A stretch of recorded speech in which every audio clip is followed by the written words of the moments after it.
Assalomu alaykum. Bugun erta tongga payvand qilamiz tokzorga.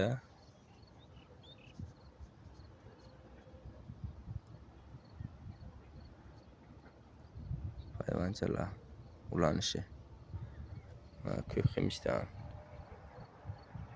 Mana shu holatga bo'ladi ximishlari. Payvand o'rash uchun iloj boricha mana bunaqa strichdan bo'lak kesib olingan. Bo'laklar yaxshi o'raladi, tutishi zo'r bo'ladi. Foiz yuqori bo'ladi payvand qilishda. Agar tushunmaganlar bo'lsa, kommentariyaga yozasizlar. Payvand qilmoqchi bo'lgan tanishlarga yuborasizlarni bera. Tokzor ulanyapti. Ana bu 10 kun oldin ulangan tokchalar tutganlari bor. Hozir ularni ham bunaqa qilaman. Videocha mana bu. Mana bu 10 kundan oshib qoldi. O'zi uyg'onibdi kurtaklar.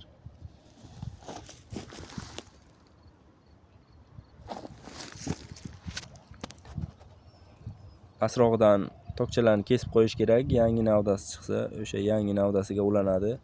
Iloji boricha bitta tokka ikkita ulash kerak. Havo issiqqa payvand bo'ladi toklar, o'sha uchun tutish foizi oddiy payvandlarga nisbatan kamroq bo'ladi. Nima bilsa ham.